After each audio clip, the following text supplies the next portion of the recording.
ನಿನ್ನ ನೋಡಿದ್ದಿಂದ ನನ್ನ ಜೀವನದಲ್ಲಿ ಏನು ನಡೀತಾ ಇದೆ ಅದೆಲ್ಲನೂ ಈ ಡೈರಿಯಲ್ಲಿ ಬರಿತಾ ಇದ್ದೀನಿ. ಪ್ರತಿ ಕ್ಷಣನೂ ನೆನಪಾಗುಳಿಯುತ್ತೆ. ಯಾವತ್ತೋ ಒಂದಿನ ನಾನು ನಿನ್ನ ಅಜ್ಜ ಆಗಿರ್ತೀವಿ ಗೊತ್ತಾ? ಅವತ್ತು ಈ ಡೈರಿನ ತೆಗೆದು ಓದಿದ್ರೆ ಎಷ್ಟು ಖುಷಿ ಆಗುತ್ತಲ್ಲ. ವಾವ್, ಇದ್ರಲ್ಲಿ ನನ್ನ ಬಗ್ಗೆನೂ ಬರೀತಿದ್ಯಾ? ಮಾಡೋ ಕೆಲಸ ಇಲ್ಲ ನನಗೆ.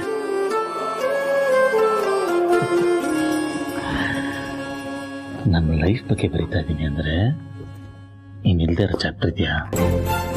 ಹಾಗಾದ್ರೆ ನನಗೂ ತೋರ್ಸೋ ಪ್ಲೀಸ್ ಪ್ಲೀಸ್ ಪ್ಲೀಸ್.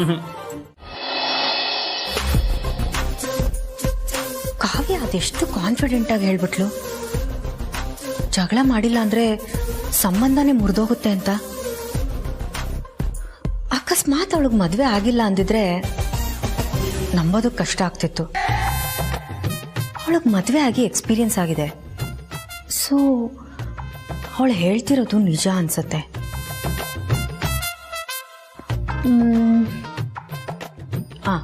ಪ್ರಪಂಚದಲ್ಲಿ ಜಗಳ ಮಾಡದೇ ಇರೋ ಒಂದೇ ಒಂದು ಜೋಡಿ ಅಂದ್ರೆ ಅದು ನಾನು ಅಭಿ ಮಾತ್ರ ಅನ್ಸತ್ತೆ. ಎಲ್ರೂ ಜಗಳ ಆಡ್ತಾರೆ. ನಮ್ಮ ಸುತ್ತಮುತ್ತ ಎಷ್ಟು ಜೋಡಿಗಳನ್ನ ನಾವು ನೋಡಿಲ್ಲ. ಜಗಳ ಆಡದ್ಮೇಲೂ ಅವ್ರು ಇನ್ನೂ ಚೆನ್ನಾಗಿದ್ದಾರೆ, ಅವ್ರ ಸಂಬಂಧ ಇನ್ನೂ ಚೆನ್ನಾಗಿದೆ ಅಂದ್ರೆ ಅದರ ಅರ್ಥ ಜಗಳ ಆಡ್ಲೇಬೇಕು ಅಂತ.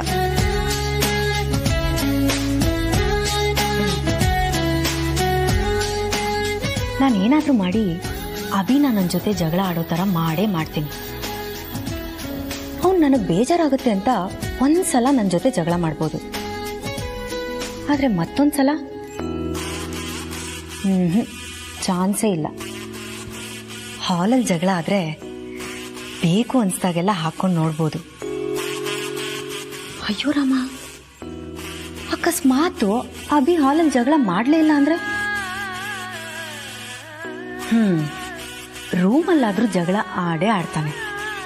ಅದಕ್ಕೆ ಇಲ್ಲೊಂದು ಕ್ಯಾಮ್ರಾ ಇರಲಿ, ರೂಮಲ್ಲೊಂದು ಕ್ಯಾಮ್ರಾ ಇಡ್ತೀನಿ.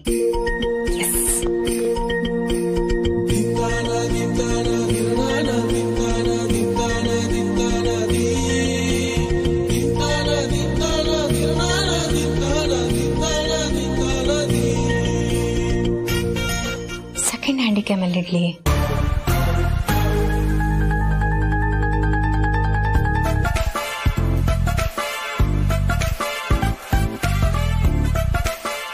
ಇಲ್ಲಿಟ್ರೆ ಕಾಣುತ್ತೆ. ಹಾ, ಇಲ್ಲಿ ಒಳಗಡೆ ಬಿಟ್ಟು ಹೋಗ್ಬಿಡುತ್ತೆ. ಇಲ್ಲಿಟ್ರು ಕಾಣುತ್ತೆ. ಇಲ್ಲಿ ಟ್ರೈ ಮಾಡ್ತೀನಿ.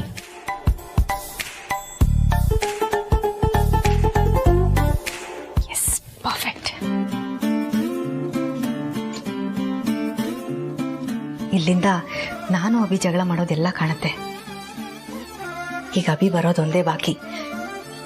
ಅದಕ್ಕೆ ಮುಂಚೆ ರೆಕಾರ್ಡ್ಗೆ ಹಾಕ್ಬಿಡ್ತೀನಿ.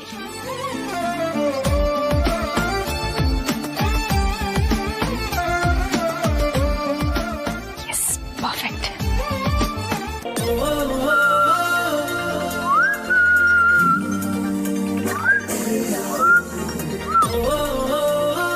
ಐ ಲವ್ ಯು ಹಿಂತಿ. ಓ ಓ, ಹೂಕ್ಕೆ ಹೂವನೇ ಕೊಡ್ತಾ ಇದ್ದೀನಿ ಅಂತ ಕೋಪನಾ? ಅಲ್ಲ. ಅಲ್ವಾ? ನಾನು ಲೇಟಾಗಿ ಬಂದೆ ಅಂತ ಕೋಪ ಅಲ್ಲ. ಅದಕ್ಕೂ ಅಲ್ವಾ? ಮತ್ ಯಾಕೆ ಕೋಪ? ನೀನ್ ನನ್ ಮೇಲೆ ಕೋಪ ಮಾಡ್ಕೊಳಲ್ವಲ್ಲ, ಅದಕ್ಕೆ. ಈ ಕ್ಷಣದಿಂದ ನಿನ್ ಬಗ್ಗೆ ನಂಗೆ ಯಾವ ಫೀಲಿಂಗ್ಸ್ ಇಲ್ಲ. ನೋಡ್ತಾ ಇದ್ರೆ ಮೈಯೆಲ್ಲ ಉರಿತಾ ಇದೆ ನನಗೆ. ನನಗೆ ಈ ತರ ಮಾಡಿದ್ಯಾ ಅಂದ್ರೆ ಈ ನನ್ನ ಜೊತೆ ಬದುಕೋ ಯೋಗ್ಯತೆ ಇಲ್ಲ. ಈ ಲೈಫಲ್ಲ, ಈ ಭೂಮಿ ಮೇಲೆ ಬದುಕಿರ್ಬಾರ್ದು ನೀನು. ಉಳಿಬಾರ್ದು ನೀನು. ಏನ್ ಹೇಳ್ತಿದ್ಯಾ ನೀನು? ಹಾಗೆಲ್ಲ ಮಾತಾಡ್ಬೇಡ ನೀನು. ನನಗೆ ಭಯ ಆಗ್ತಿದೆ. ಭಯ? ಭಯನಾ? ಕೆಲಸ ಮಾಡಕ್ ಮುಂಚೆ ಈ ಭಯ ಇರ್ಬೇಕಿತ್ತು. ಈಗ ನನ್ನ ಮುಂದೆ ಬಂದು ಭಯ ಅಂದ್ರೆ ಬಿಡ್ತೀನಿ ಅನ್ಕೊಂಡಿದ್ಯಾ? ನಾನು ನಿನ್ನನ್ನು ಬದುಕಕ್ ಬಿಡಲ್ಲ. ನೀನು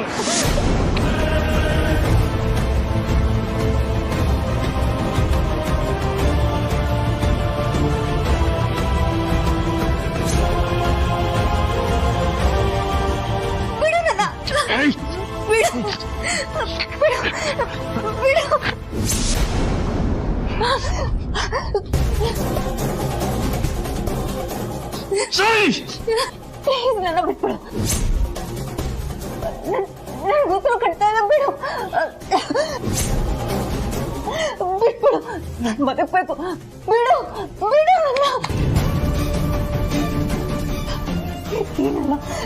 ನೀನ್ ಯಾಕೆ ಹಿಂಗ ಆಡ್ತಿದ್ಯಾ? ಬಿಡು ಪ್ಲೀಸ್, ನಂಗೆ ಉಸಿರು ಕಟ್ತಾ ಇದೆ, ಬಿಟ್ಬಿಡು. ಯಾಕೆ ಹಿಂಗೆಲ್ಲ ಆಡ್ತಿದ್ಯಾ?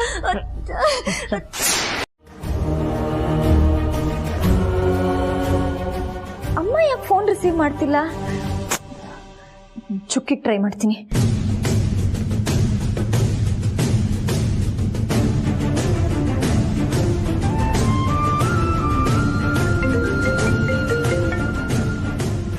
ಹಲೋ ಅಕ್ಕ. ಹಲೋ ಚುಕ್ಕಿ, ಅಮ್ಮ ಯಾಕೆ ಫೋನ್ ರಿಸೀವ್ ಮಾಡ್ತಿಲ್ಲ? ಒಳ್ಳೆ ಸಣ್ಣ ಮಗು ತರ ಆಡ್ತಾರೆ ಅಕ್ಕ. ನಾವಂತೂ ಹೇಳಿ ಹೇಳಿ ಸಾಕಾಯ್ತು, ಇನ್ನೇನ್ ಮಾಡಕ್ಕಾಗತ್ತೆ? ಸರಿ, ಅಮ್ಮಂಗೆ ಫೋನ್ ಕೊಡು, ನಾನು ಮಾತಾಡ್ಬೇಕು. ಸರಿ ಅಕ್ಕ.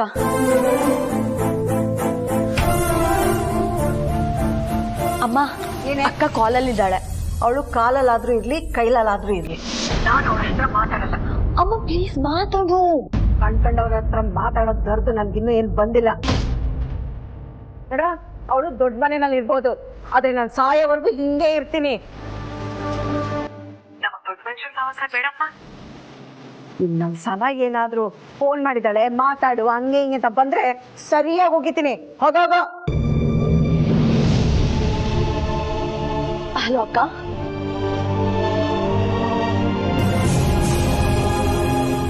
ಅಕ್ಕ ನೋಡುದ್ಯಾ, ನೀನ್ ಹಂಗೆಲ್ಲ ಮಾತಾಡಿದಕ್ಕೆ ಬೇಜಾರಾಗಿ ಫೋನೇ ಕಟ್ ಮಾಡಿದ್ದಾಳೆ. ಹೋಗಿ ಬಾಯಿ ಮುಚ್ಕೊಂಡು ಬಂದ್ಬಿಡ್ಲು ದೊಡ್ಡದಾಗಿ ಹೇಳಕ್ಕೆ. ಸೆಂಟಿಮೆಂಟಲ್ ಪೂಲ್ ಅಂತ. ಲುಕ್, ನಾನೇನು ಅಂತ ಅಂತರ ಗೊತ್ತು, ಅಂತರ ಏನು ಅಂತ ನನಗೆ ಗೊತ್ತು. ನನ್ನ ಬಗ್ಗೆ ಯಾರೇ ತಪ್ಪು ತಿಳ್ಕೊಂಡ್ರು I care a damn about it. ಮಾಡ್ತೀನಿ, ಇನ್ನೂ ಮಾಡ್ತೀನಿ. ಇಷ್ಟಕ್ಕೆ ಮುಗಿಲಿಲ್ಲ ವಿಕ್ರಮ್. ನಾನು ಈ ಮನೆಯಲ್ಲಿರೋವರೆಗೂ ಈ ಮನೆ ಕಾದ್ ಹಂಚಿನ ತರ ಕಾಯ್ಬೇಕು. ನೋವೇ ಗೊತ್ತಿಲ್ದಿರೋ ಈ ಮನೆಯವ್ರಿಗೆ ನೋವೇನಂತ ತೋರಿಸ್ತೀನಿ. ಈ ಮನೆ ಛಿದ್ರ ಛಿದ್ರ ಆಗ್ಬೇಕು. ಹಾಗ್ ನಾನು ಮಾಡ್ತೀನಿ, ಮಾಡೇ ಮಾಡ್ತೀನಿ.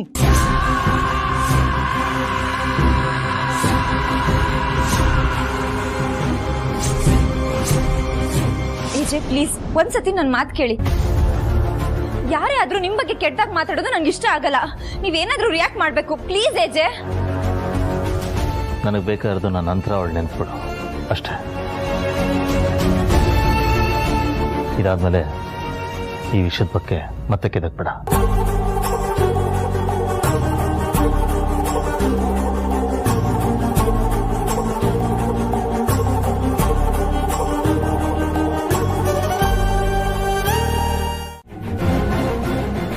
ಎನಿವೆ, ನೀನೇನೇ ಹೇಳಿದ್ರು ನಾನೀಗ ಹೋಗಲೇಬೇಕು.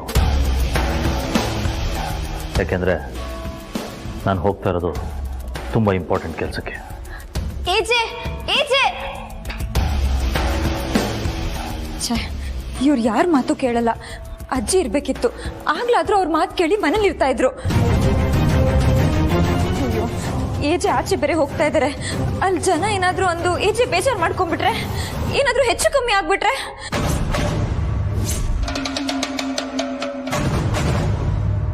ನನಗೂ ಅದೇ ಭಯ ಆಗ್ತಿದೆ ಲೀಲಾ ಅವ್ರೆ.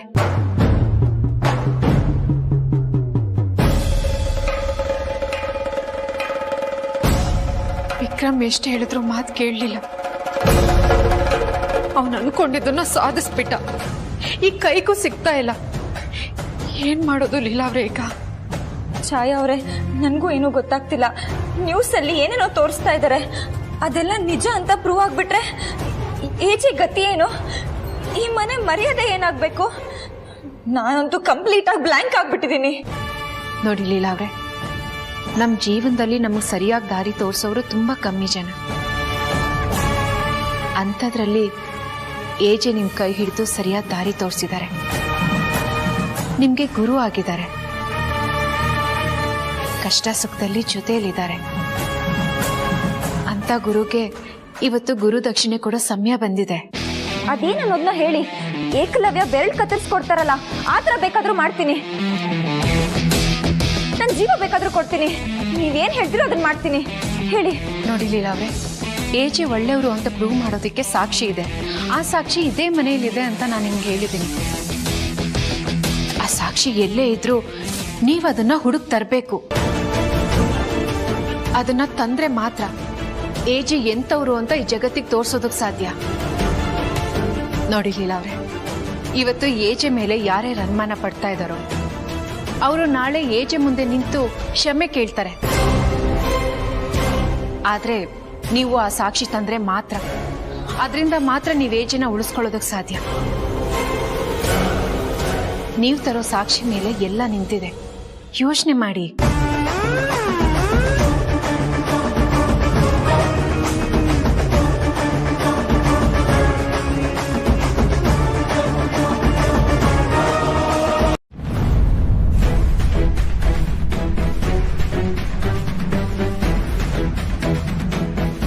ರೇವತಿ, ಯಾರಿಗೆ ಫೋನ್ ಮಾಡ್ತಾ ಇದೀಯಾ?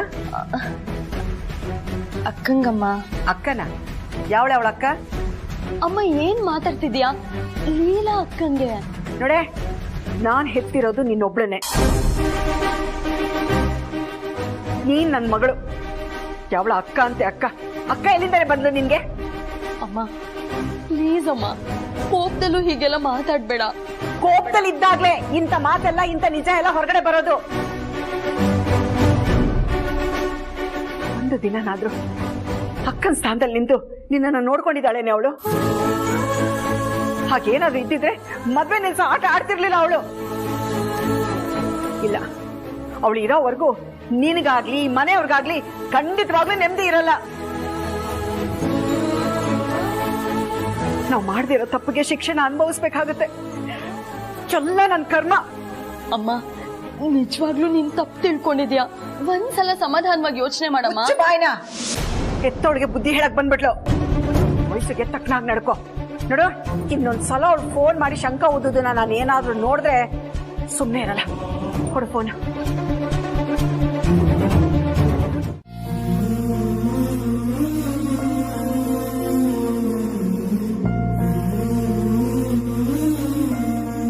ಚಂದ್ರಶೇಖರ್ ಸ್ವಾಮಿಗಳೇ, ಏನ್ ಯೋಚನೆ ಮಾಡ್ತಾ ಇದೆಯಾ? ಇನ್ಯಾರ ಬಗ್ಗೆ? ರೇವತಿ ಬಗ್ಗೆನೇ ಚಿಂತೆ. ತುಂಬಾ ಯೋಚನೆ ಮಾಡ್ಬೇಡಿ, ದೇವರಿದ್ದಾನೆ. ಆದ್ರೂ ಎಲ್ಲೋ ಒಂದ್ ಕಡೆ ಒಂದು ಚಿಕ್ಕ ಸಂದೇಹ, ಒಂದು ಭಯ ಇರುತ್ತಲ್ಲ ಕೌಸಲ್ಯ. ಆಫೀಸಲ್ಲೂ ನಾನು ಹೀಗೆ ಇದ್ದೆ. ಜಯರಾಮ ಬಂದಿದ್ದ. ಪದೇ ಪದೇ ನಮ್ಮ ರೇವತಿ ವಿಷಯದಲ್ಲಿ ಹೀಗಾಗ್ತಾ ಇದೆ ಅಂದ್ರೆ ಅವಳ ಜಾತಕದಲ್ಲಿ ಏನೋ ದೋಷ ಇರ್ಬೋದು, ಒಳ್ಳೆ ಕಡೆ ತೋರಿಸ್ಕೊಳ್ಳಿ ಎಂದ. ಬಗ್ಗೆ ಯೋಚನೆ ಮಾಡ್ತಾ ಇದ್ದೆ. ನೋಡಿ, ದೋಷ ಇರೋದು ನನ್ ಮಗಳ ಜಾತಕದಲ್ಲ, ನಿಮ್ ಮಗಳ ಬುದ್ಧಿನಲ್ಲಿ. ರೇವತಿ ಬುದ್ಧಿಲಿ ಏನೇ ದೋಷ ಇದೆ? ಯಾರ ಬಗ್ಗೆ ಹೇಳ್ತಾ ಇದೀಯ ನೀನು? ಇನ್ಯಾರ ಬಗ್ಗೆ ಹೇಳಿರಿ? ನಿಮ್ ದೊಡ್ಡ ಮಗಳಿದ್ದಾಳಲ್ಲ ಲೀಲಾ, ಅವಳ ಬಗ್ಗೆನೇ ಹೇಳ್ತಾ ಇರೋದು. ಲೀಲಾ ಬಗ್ಗೆ ಹೀಗೆಲ್ಲ ಹೇಳ್ಬೇಡ್ವೆ. ಬಂಗಾರದಂಥ ಮಗಳು. ಅವಳು ಬಂಗಾರ ಅಲ್ಲ ರೀ, ಕಾಗೆ ಕಾಗೆ ಬಂಗಾರ ಅವಳು. ನೋಡಿ, ಏಜೆ ನಮ್ ಕಡೆ ಇರೋವರೆಗೂ ಅವಳು 1000 ಪ್ಲಾನ್ ಮಾಡ್ಲಿ, ಯಾವುದು ಸಕ್ಸಸ್ ಆಗಲ್ಲ.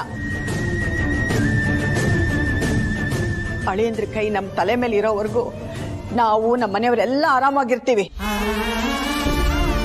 ನಾನು ಜಾತಕ ಪಾತಕ ಗ್ರಹಚಾರ ಯಾವುದನ್ನು ನಂಬಲ್ಲ. ನಾನ್ ನಂಬಿರೋದು ನಮ್ಮ ಅಳಿಯಂದ್ರನ್ನ ಮಾತ್ರ. ಗೊತ್ತಾಯ್ತಾ? ಅದು ಹೌದು ಕಣೆ. ಇಷ್ಟೆಲ್ಲ ಆಗ್ತಾ ಇರುವಾಗ ಏನೋ ಸಮಸ್ಯೆ ಇರ್ಬೋದೇನೋ ಅಂತ ಅನ್ನಿಸ್ತು. ಅದು ಬಿಟ್ರೆ ನನಗೇನು ಪ್ರಾಬ್ಲಮ್ ಇಲ್ಲ. ಅದ್ ಹೇಗಿರುತ್ತೆ ರೀ? ಯಾಕೆಂದ್ರೆ ನಿಮ್ ದೊಡ್ಡ ಮಗಳನ್ನ ಒಂದ್ ದೊಡ್ಡ ಮನೆಗೆ ಸೇರ್ಸಿದ್ರಲ್ಲ, ನಿಮಗ್ ಸಮಸ್ಯೆ ಇಲ್ಲ. ಆದ್ರೆ ನನ್ಗಿದೆ, ಯಾಕೆ ಹೇಳಿ, ನಾನು ಹೆತ್ತ ಮಗಳನ್ನ ಜೀವನದಲ್ಲಿ ಒಂದ್ ದಡಕ್ ಸೇರ್ಸೋವರೆಗೂ ನನ್ನ ಒದ್ದಾಟ ಹೀಗೇ ಇರುತ್ತೆ. ಜಾತಕ ಪಾತಕ ಅನ್ಕೊಂಡು ನನ್ನ ಮಗಳ ಜಾತಕನ ಏನಾದ್ರೂ ತಗೊಂಡ್ ಹೋದ್ರೂ ನಾನ್ ಸುಮ್ಮನೆ ಇರಲ್ಲ.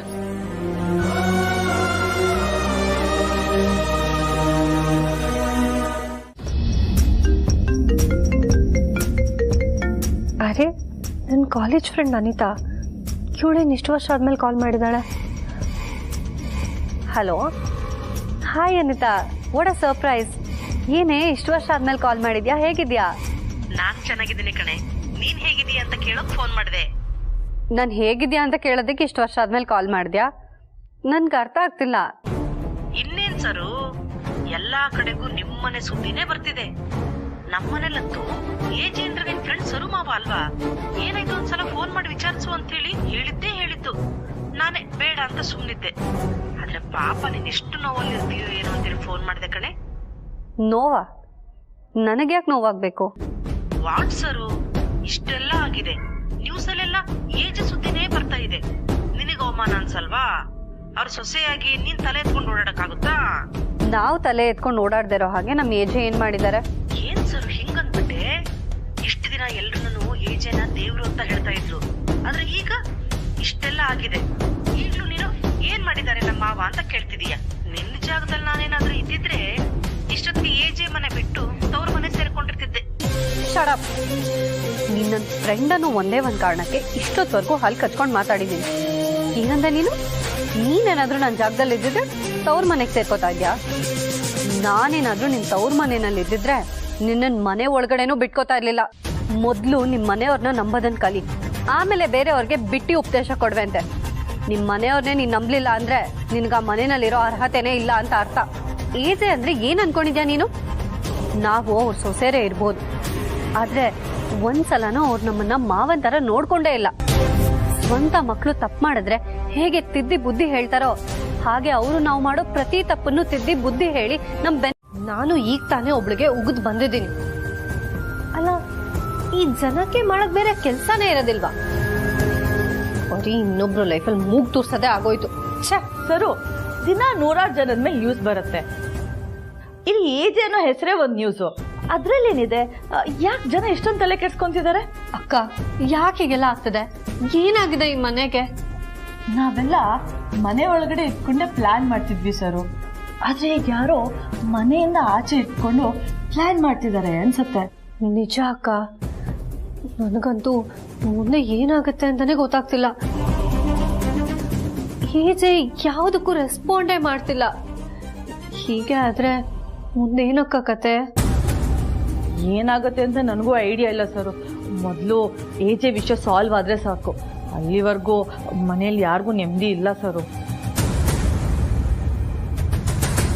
ದುರ್ಗಾ ಅವ್ರೆ, ಏನಂದ್ರೆ ಇನ್ನೊಂದ್ಸತಿ ಹೇಳಿ. ಏಜೆ ರಿಯಾಕ್ಟ್ ಮಾಡಲ್ಲ ಅಂದೆ. ಅದಲ್ಲ, ಅದಕ್ಕೂ ಹಿಂದೆ ಹೇಳಿದ್ರಲ್ಲ ಅದು. ಬಣ್ಣ ಹಚ್ಚಿ ಮಾತಾಡೋದು ಏಜೆಗೆ ಇಷ್ಟ ಆಗಲ್ಲ ಅಂತ ಹೇಳ್ದೆ. ಇಲ್ಲ ಇಲ್ಲ, ಅದಕ್ಕೂ ಹಿಂದೆ ಇರೋ ವಿಷಯನ ನೇರವಾಗಿ ಹೇಳಿದ್ರೆ ಕೇಳ್ತಾರೆ ಅಂದೆ. ಅರೆ ಕರೆಕ್ಟ್ ಅಲ್ವಾ? ಇದು ಒಳ್ಳೆ ಪಾಯಿಂಟು. ನೇರವಾಗಿ ಹೇಳಿದ್ರೆ ಏಜೆ ಕೇಳ್ತಾರೆ ಅನ್ನೋ ಹಾಗಿದ್ರೆ ಸಾಕ್ಷಿ ಕೊಡಿ ಅಂತ ಅವ್ರಿಗೆ ಡೈರೆಕ್ಟಾಗಿ ಕೇಳ್ಬೋದಲ್ವಾ? ಅವ್ರು ಒಪ್ಕೊಂಡು ಸಾಕ್ಷಿನ ಕೊಟ್ಟೇ ಕೊಡ್ತಾರೆ. ಆಗ ಹುಡ್ಕೋ ಹಾಗೆ ಇರಲ್ಲ.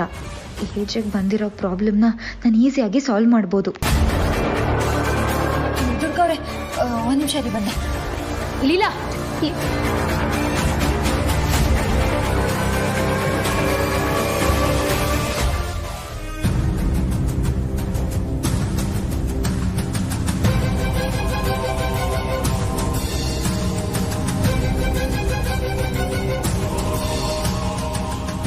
ರಾಣಿ ಬರ್ತಾ ಇದ್ದಾಳೆ. ರಾಣಿ ಅಲ್ಲ, ಮಹಾರಾಣಿ ಇದೆ ಇವತ್ತು. ಹಲೋ, ಏನ್ ಲಕ್ಷ್ಮಿ, ನಂಗೆ ಅರ್ಜೆಂಟ್ ಕೆಲಸ ಇದೆ. ನಿನ್ನ ಅರ್ಜೆಂಟ್ ಕೆಲಸ ಐತಿ ಅಂತಕ್ಕ? PM ಮೀಟಿಂಗ್ ಕರೆದಿರ್ಬೇಕು ಅಲ್ವಾ? ಯಾರಿಗೊತ್ತು ಸರು ಯಾವ ಹುತ್ತದಲ್ಲಿ ಯಾವ ಹಾವಿದೆ ಅಂತ? ಯಾಕಿಬ್ರು ಒಂಥರ ಮಾತಾಡ್ತಾ ಇದ್ದೀರಾ? ಮಾತಾಡದೆ ಇನ್ನೇನ್ರಿ ಮಾಡ್ಬೇಕು? ಮನೇಲಿ ಇಷ್ಟೆಲ್ಲ ಪ್ರಾಬ್ಲಮ್ ಆಗಿದೆ. ಊರವರೆಲ್ಲ ಕಾಲ್ ಮಾಡಿ ನಮ್ಮ ಏಜೆ ಬಗ್ಗೆ ಬಾಯಿಗೆ ಬಂದಂಗೆಲ್ಲ ಮಾತಾಡ್ತಾ ಇದ್ದಾರೆ. ಆದ್ರೂ ಅದೇನೂ ತಲೆಗೆ ಹಾಕೊಳ್ಳಿ ನಿಮ್ಮ ಪಾಡಿಗೆ ನೀವು ಓಡಾಡ್ಕೊಂಡಿದ್ದೀರಲ್ಲ, ನಾಚಿಕೆ ಆಗಲ್ಲ ನಿಮ್ಗೆ? ಏನು ನೀವಿಬ್ರು ಇಷ್ಟೊತ್ತಲ್ಲಿ? ಅದು ಛಾಯಾ ಅವರು ನಿಮ್ಮ ಹತ್ರ ಮಾತಾಡ್ಬೇಕಿತ್ತಂತೆ. ಲೀಲಾ, ನನ್ನ ಪ್ಲಾನ್ನೆಲ್ಲ ಹಾಳು ಮಾಡ್ತಾ ಇದೀಯಾ. ಈಚೆಗೆ ಸಾಕ್ಷಿ ವಿಷಯ ಗೊತ್ತಾದ್ರೆ ಅವ್ನು ಹುಷಾರಾಗ್ಬಿಡ್ತಾನೆ. ಹೇಳು ಛಾಯಾ. ಅದು ಅದು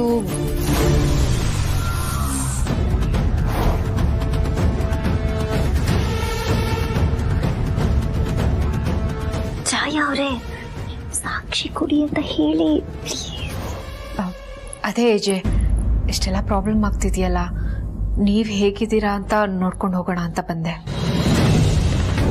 ಅಯ್ಯೋ, ಛಾಯಾ ಅವ್ರು ಯಾಕೆ ಸುಳ್ಳು ಹೇಳ್ತಾ ಇದ್ದಾರೆ? ನನ್ನ ಹತ್ರ ಏನೋ ಹೇಳಿದ್ರು, ಈ ಏಜೆ ಮುಂದೆ ಬೇರೆ ಏನೋ ಹೇಳ್ತಾ ಇದ್ದಾರೆ. ಯಾಕೆ ಛಾಯಾ, ನನ್ನ ಹತ್ರ ಹೇಳೋದಕ್ಕೆ ಮುಜುಗರನ? ಪರವಾಗಿಲ್ಲ, ಹೇಳು, ಅದೇನೇ ಇದ್ರು ಮಾಡೋಣ. ನೋಡಿ, ಏಜೆನೆ ಮಾಡೋಣ ಅಂತ ಹೇಳ್ತಾ ಇದ್ದಾರೆ. ಹೇಳಿ ಹೇಳಿ ಪ್ಲೀಸ್ ಛಾಯಾ ಅವರೇ, ಹೇಳಿ. ಅದು ಏಜೆ, ಮನೆಯಲ್ಲಿ ಇಷ್ಟೆಲ್ಲ ಪ್ರಾಬ್ಲಮ್ಸ್ ಆಗ್ತಿದೆಯಲ್ಲ, ಅದಕ್ಕೆ ಪೂಜೆ ಮಾಡಿದ್ರೆ ಒಳ್ಳೇದು ಅಂತ ನಾನು ಲೀಲಾಗೆ ಹೇಳ್ತಿದ್ದೆ. ಅದಕ್ಕೆ ಲೀಲಾ ಇದನ್ನ ನಿಮ್ಮ ಹತ್ರ ಹೇಳಿದ್ರೆ ಒಳ್ಳೇದು ಅಂತ ಕರ್ಕೊಂಡು ಬಂದ್ಲು.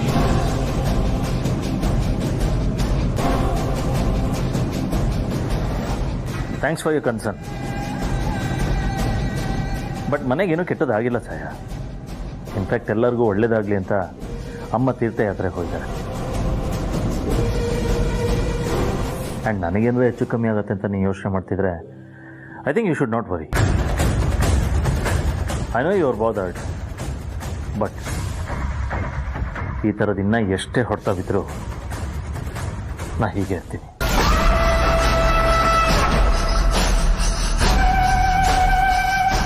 ಓಕೆ ಅಜಯ್, ಒಟ್ಟಿನಲ್ಲಿ ನೀವು ಆರಾಮಾಗಿದ್ರೆ ಅಷ್ಟು ಸಾಕು. ಲೀಲಾ, ಬಾ. ಛಾಯಾ ಅವರೇ, ಒಂದು ನಿಮಿಷ ಇರಿ. ಬನ್ನಿ.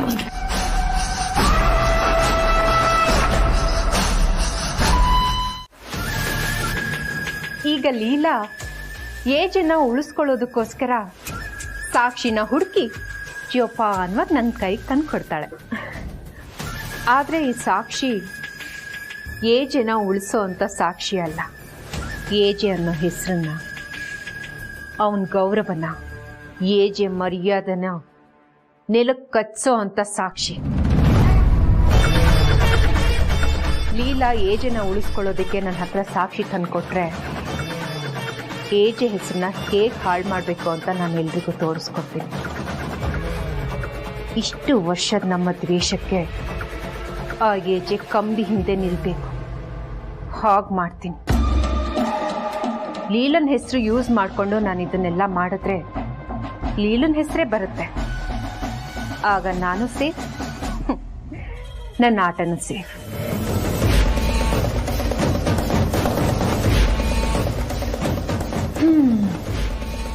ಕೆಲವೊಂದ್ಸಲ ಸೇಫ್ ಗೇಮ್ ಆಡೋದೇ ಒಳ್ಳೆಯದು.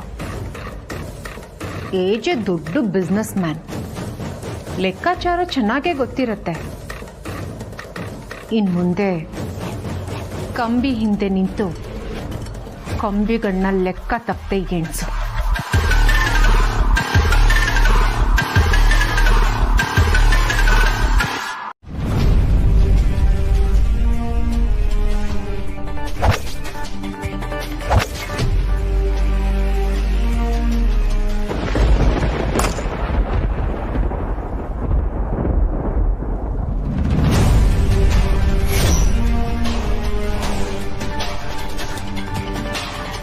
ಯಾಕೆ ಈ ಥರ ಓಡ್ತಿದ್ಯಾ?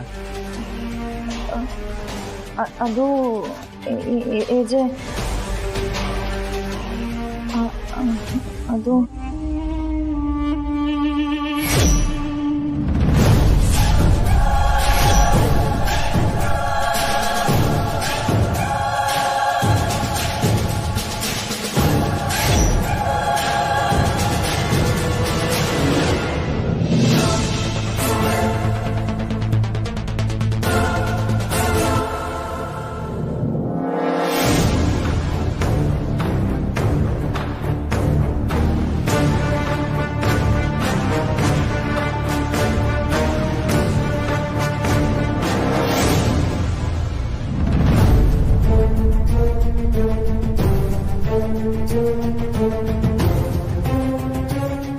ಈ ಕೀ ನಿನ್ನ ಹತ್ರ ಹೇಳು.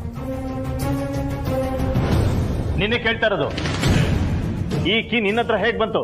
ಏಜೆ ಅದು ಸ್ಟೋರ್ ರೂಮ್ ಕೀ ಕಳೆದು ಹೋಗಿತ್ತು, ಆ ಡೋರ್ ಓಪನ್ ಆಗ್ತಿರ್ಲಿಲ್ಲ, ಅದಕ್ಕೆ ಕೀ ಹುಡುಕ್ತಾ ಇದ್ದೆ. ಈ ಕೀ ಸಿಕ್ತು, ಆದ್ರೆ ಈ ಕೀಯಿಂದನೂ ಆ ಡೋರ್ ಓಪನ್ ಆಗಲಿಲ್ಲ. ಏಜೆ ಈ ಕೀ ಯಾವುದು? ಅದೆಲ್ಲ ನಿನಗೆ ಬೇಡದೇ ಇರೋದು. ಇದೇ ಲಾಸ್ಟು. ಇನ್ನೊಂದ್ಸಲ ಈ ಕೀ ಮುಟ್ಟೋದಾಗ್ಲಿ, ನನ್ನ ವಸ್ತುಗಳನ್ನ ಮುಟ್ಟೋದಾಗ್ಲಿ ಮಾಡ್ಬೇಡ. ಇದೇ ಲಾಸ್ಟ್ ವಾರ್ನಿಂಗ್. ನನಗೆ ಗೊತ್ತಾಗ್ಲಿಲ್ಲ ಏಜೆ, ಆ ಡೋರ್ ಕೀ ಕಳೆದೋಗಿತ್ತಲ್ಲ, ಅದಕ್ಕೆ ಈ ಕೀ ಟ್ರೈ ಮಾಡೋಣ ಅಂತ ತಗೊಂಡು ಹೋದೆ. Very sorry. ಆ್ಯಕ್ಚುಲಿ ನಿನ್ನೆ ಹುಡ್ಕೊಂಡು ಬರ್ತಾ ಇದ್ದೆ ನಾನು. ರೇವತಿ ಮದುವೆ ತಯಾರಿ ಎಲ್ಲ ನಡೀತಾ ಇದೆ. ಮದುವೆ ಅಂದರೆ ಮೊದಲು ಒಡವೆ, ಬಟ್ಟೆಗಳು ಇದೆಲ್ಲ ಬೇಕಾ. ಆ್ಯಂಡ್ ಹೆಣ್ಮಕ್ಳು ಈ ವಿಚಾರದಲ್ಲಿ ಕಾಂಪ್ರಮೈಸ್ ಆಗಲ್ಲ. ಸೊ ನಿಮಗೆ ಯಾವ ಥರದ ಬಟ್ಟೆ ಬೇಕು, ಒಡವೆ ಬೇಕು, ಅದನ್ನೆಲ್ಲ ಸೆಲೆಕ್ಟ್ ಮಾಡಿ ಅದಕ್ಕೇನು ಬೇಕೋ ವ್ಯವಸ್ಥೆ ನಾನು ಮಾಡ್ತೀನಿ.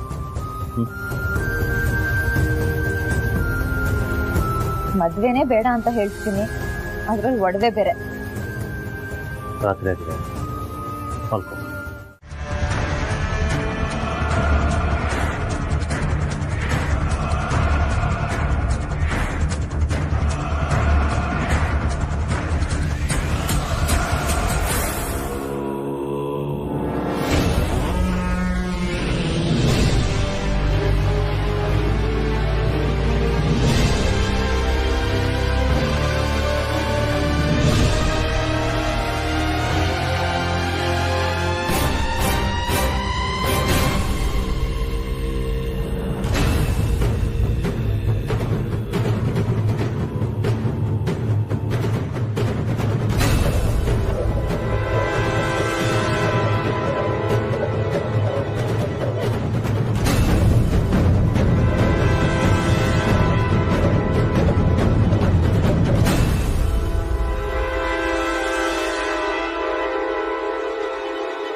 ಪಾಪ ವಿಶ್ವರೂಪು.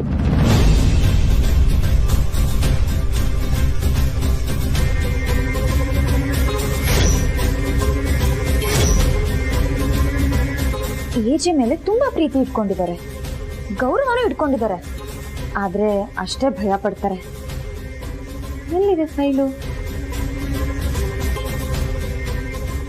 ಇಲ್ಲೇ ಇದೆಯಲ್ಲ.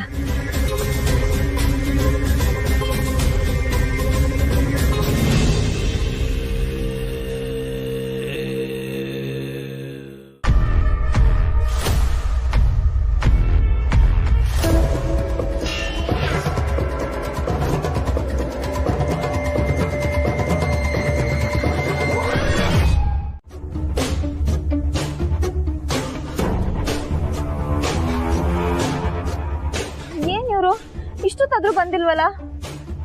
ಮೊದ್ಲೇ ವಿಶ್ವರೂಪಕ್ಕೆ ಜವಾಬ್ದಾರಿ ಕಮ್ಮಿ, ಇನ್ನು ಅವ್ರು ಕಳ್ಸಿರೋ ಮನುಷ್ಯ ಅಂದ್ರೆ ಜವಾಬ್ದಾರಿನೇ ಇರಲ್ಲ. ಮುಗೀತು ಕತೆ.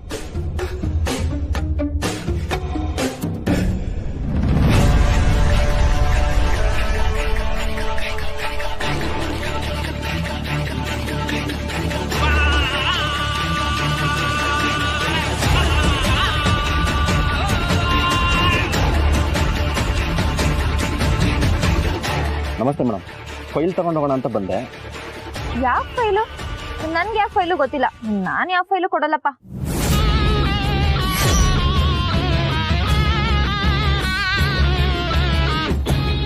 ಏನಿದು ಈ ಲೀಲಾ ಉಲ್ಟಾ ಹೊಡಿತಿದ್ದಾಳಲ್ಲ? ಎಲ್ಲ ನಮ್ ಪ್ಲಾನ್ ಪ್ರಕಾರನೇ ಆಗ್ತಿತ್ತು. ಇದ್ಕಿದ್ದಾಗೆ ಏನಾಯ್ತು ಇವಳಿಗೆ? ಎಷ್ಟೊತ್ತಂತ ಕಾಯೋದು? ಬೆಳಗ್ಗೆನ ಫೈಲ್ ತಗೊಂಡು ಹೋಗ್ಬೇಕು ಅಂತ ಗೊತ್ತಾಗಲ್ವಾ ನಿಮ್ ವಿಶ್ವರೂಪ್ಗೆ? ಅಲ್ಲ, ಲಾಸ್ಟ್ ಟೈಮ್ ಇದೇ ತರ ತಪ್ಪು ಮಾಡಿದ್ರಿ, ಆಗ ಏಜನೆ ಬಂದ್ಬಿಟ್ಟು ಫೈಲ್ ತಗೊಂಡು ಹೋಗಿದ್ದಾಯ್ತು. ಮತ್ತೆ ಅದೇ ತಪ್ಪನ್ನ ರಿಪೀಟ್ ಮಾಡ್ತಿದ್ದೀರಲ್ಲ. ಒಂದ್ಸತಿ ಏಜ್ ಹತ್ರ ಬೈಸ್ಕೋಬೇಕು, ಆಗ ನಿಮಗ್ ಬುದ್ಧಿ ಬರುತ್ತೆ. Sorry madam, ತಿಳ್ಕೊಳ್ತೀನಿ. ಇದೊಂದ್ಸರಿ ನಾನು ಮಾಡಿರೋ ತಪ್ಪನ್ನು ಕ್ಷಮಿಸಿ, ಫೈಲ್ ಕೊಡಿ madam. Please madam, please. Leela, ಕೊನೆ ಟೈಮಲ್ಲಿ ಕೈಗೆ ಬಂತುತ್ತನ್ನ ಕಿತ್ಕೋಬೇಡ, ಕೊಟ್ಬಿಡು ಲೀಲಾ. ಸರಿ ಸರಿ ಆಯ್ತು, ಏನೋ ಪಾಪ ಅಂತ ಕೊಡ್ತಾ ಇದ್ದೀನಿ. ಇದ್ರಲ್ಲಿ ಏನ್ ಇಂಪಾರ್ಟೆಂಟ್ ಡಾಕ್ಯುಮೆಂಟ್ಸ್ ಇದೆಯೋ ಏನೋ, ಜೋಪಾನ್ವಾಗಿ ತಗೊಂಡು ಹೋಗಿ ಆಯ್ತಾ? ಹಾಂ ಮೇಡಮ್. ತಗೊಳ್ಳಿ.